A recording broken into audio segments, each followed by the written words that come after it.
Welcome to Studio Bo. I'm Ken Arnold, your host, and joining me today is actor, educator, Michael Gabel. Thank you for joining me, Michael. Thank you. The first question that I always ask of actors who come on the show is if someone walked up to you on the street and said, "Hey, what is acting? Can you give me a quick definition?" What would you tell them? Well, the simple definition is the Webster's definition, which is portraying or pretending. But to me, the actual crux of acting is there is no such thing as acting. There's only reacting. Okay. There's only been one act, and that was either, depending on your metaphysics, the Big Bang, God, the Great Spirit, whatever it is, because that's what started it, but everything else is reacting. So actors react to a person, a climate, an incident, a word, a touch. But to me, taking all that into account, it is a creative process in which one takes on the persona of another character in a real and humane way. Very good. I like that a lot. Thank you. And of course, sometimes in children's theater, you're going to play an animal, but you do the same thing. Right. They have to believe it, right? Exactly. The audience has to believe it. Right.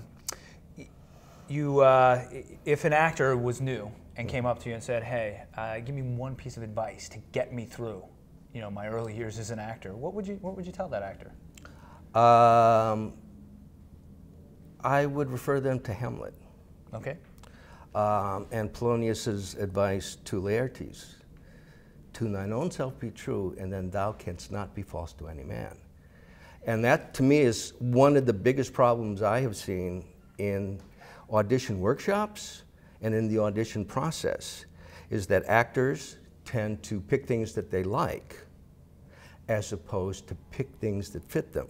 Yes. So I always start when I'm doing an audition workshop, because it translates into the actual work, which is you have to know yourself. Yes.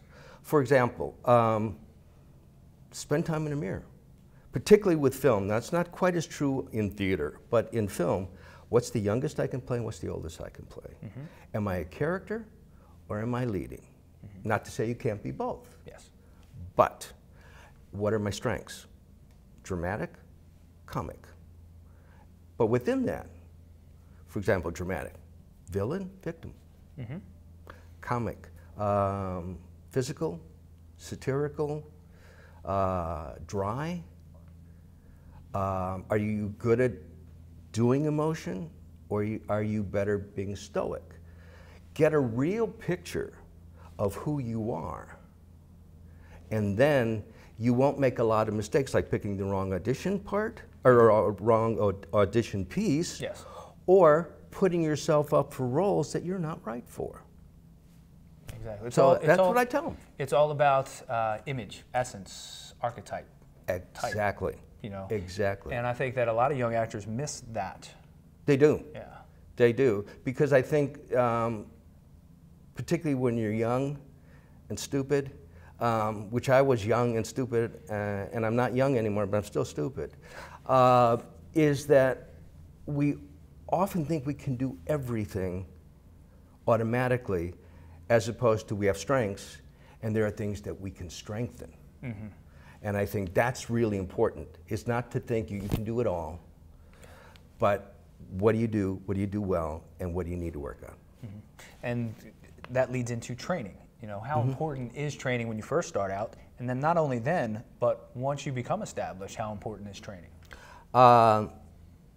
Training to me is a completely ongoing process. You and I, and most of the actors that we know, are where we are because we didn't pick our parents well. Hollywood, everything's incestuous. So these people start off on-the-job training in big films. Sure. And they get to work their way through that. Most of us don't. But I think it's very important, whether it's through a college situation, workshop situations. After SAG provides workshops. Certainly, there are training programs all through the city. And depends, and it doesn't matter what city you are in, whether you're Washington, D.C., New York, there are programs that will sort of help you with that process. But the training never stops. Because even when you're working, and you might not be taking a class, but you're learning something in that project that you're doing. And it may be you found a new way to reach a part of a character, or you learned a new technique that would help you in terms of portraying that character in film. So, I mean, it's always ongoing. It's always there if you let it be there. Yes. You know, if your ego gets in the way, then there is no training. It's just sort of doing something. Yeah. You know, well, you've been doing acting for a long time. Well, since our American Cousin, you know, I was actually on stage when Lincoln was shot. So yeah, I've seen a lot. But of all those experiences, right, which one would stand out to you, and what did you learn from that experience? Because I know you know Kathy Bates, you know, you've been working with John Waters. I mean, you've done such great stuff, and you know. And this is going to sound like a cop-out. Okay. But I've had so many. Yeah. Guarding Tess was one. Yes. By working with Hugh Wilson, because when Jane Beard and I were doing our scenes, we would rehearse it exactly as written, and then he would always come up and go, well, what do you think? Do we need to adjust it? Would you like to add something? Yeah. And those experiences, whether it was that or Homicide: Life on the Street with Tim Hunter, when he basically told Gloria Rubin, Andre Braugher, and myself, because we had a scene together, work it out yourself and I'll come and tweak it. And his only tweak was, Michael, take more time. But there have been a lot of this, particularly in independent films, and I guess that the important thing is the importance of respect, the importance of the creative, collaborative process. When directors and actors particularly, but then you have to, you know, lighting and the whole 9 yards. Sure.